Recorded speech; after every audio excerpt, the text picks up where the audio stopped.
Hi, Verde Valley. Richard Corey here at Channel 18. Today my guest is Gene and Naomi Offner, and the residents here at Camp Verde. They're local artists, becoming well-known local artists here in the community and the Verde Valley. But before we get into the art, you can see in the background, they have a lot of art, and it's Western art that's really getting popular here in the area. And I'm sure one day it'll be well-known. But let me talk to Gene a little bit first, and Naomi, before we get into their art. As I said, you were actually a military wife, Gene? Yes, I was. And you traveled all over the world in the country? Well, we did quite a bit of traveling, and we did get overseas to Japan. We were with the occupation forces. Oh. And my husband spent 20 years in the service, so. Occupation force, you're talking about World War II. Right. Wow. Japanese. You must have seen a lot of incredible stuff then. Well, we did. We saw quite a bit of things, and it was a wonderful experience.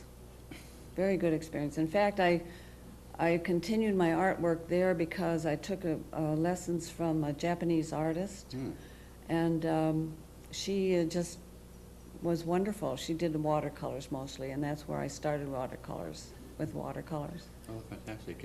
And Naomi, I guess you probably consider yourself like a military brat. Oh, yes. There must be another term for that, is there? No, There isn't? I don't think you could say it any better. That's what they call them. That's what we're called, yeah. But that must have been a great experience growing up. I don't know if it was or not, having some kind of...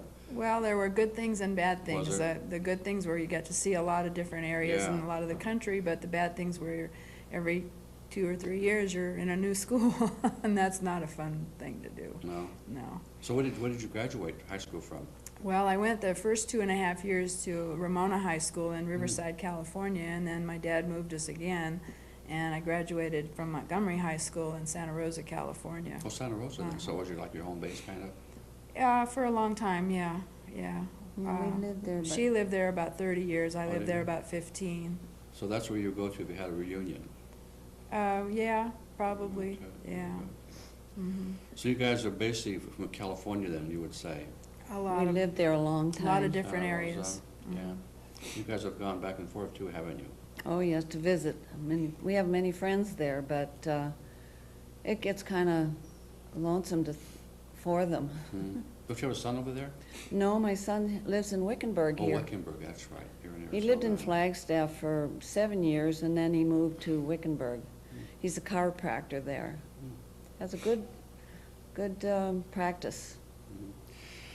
I want to ask you ladies too, because I know you have horses, you love horses, and have you always loved horses, or have had horses most of your life? I've always loved Have them you? and wanted them, but since we moved so much around, Yeah. we couldn't have them. I got my first one when I was 16. Oh. My mother and I went in halves on a little Indian pony, and we learned a lot from him. Did you? And then when we moved again, my dad promised to buy us both horses.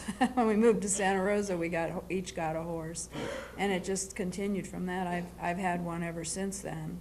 And I had a Morgan mare for 20 years, and I miss her. I lost her 3 years ago. Yeah, I remember you were going through Yeah. that. It was Yeah. a terrible experience to go through. Yeah. But I guess once you're a horse person, you're always a horse person, you know, Pretty because much. it just kind of gets in your blood, huh? That's Yeah, right, yeah. yes. So you guys have a great location to ride at too.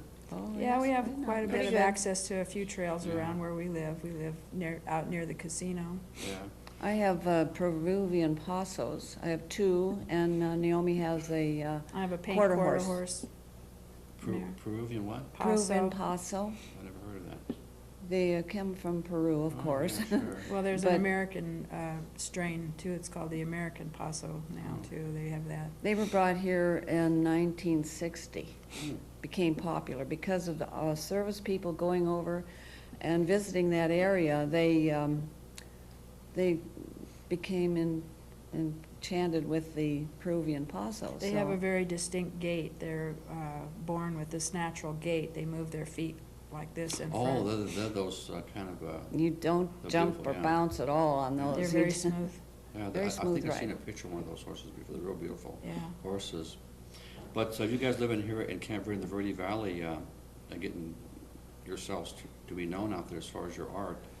And most of your art is kind of a Western, has a Western, I think all of it is, isn't it, most of your Pretty art? much, because when you go to an area, you know, you kind of paint what the people want for that Yeah. area, and you get ingrained in that, and it's more popular, and the tourists like it, and you know, you pretty much have to paint what you what you Mhm. see and what you're around. And But, we're very involved in the Fort Verde Days art show. Yeah, every I year. know you're both on, as a matter of fact, you've been, get some ribbons behind us and over there, some of your art there. But Jean, what kind of medium do you like, prefer, or is there any certain Well, kind? I do a lot of acrylic, but I've Mm. sort of leaned towards watercolors now, but mostly acrylic. This is an acrylic painting that I did, Mm-hmm, kind of a winter scene. And the one behind you. And the one behind me is was at the Fort Verde one time, and I saw this gentleman standing there, mm, and it was during the Fort Verde days, and I just kind of liked the way he looked. I took a picture of him, and I said, I want to do that, a painting of that. oh, yeah? So that was the painting that I did. It's not Ernie Cummings, is it? I don't know who he was. No, I've been I know trying. Ernie Cummings, he belongs to that fort, he has all those uniforms. Oh. Kinda looks like him, but the guy looks a little bit young anyway. I've been trying to find out who he is. I don't know. I should have asked him when I took the picture. But I guess you guys are doing okay, but, you know, a lot of times, most artists are starving.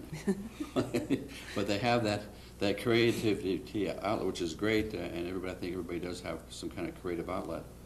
Well, And, but to make a living at is a whole different other thing. Oh, yeah, it's very hard. Yeah. Unless you really have a lot of times it's, you have to be in the right place at the right time. Mhm. And another thing could be like, you know, somebody who has a lot of money that can back you, and Mhm. it's just very difficult to try to break in it on your own.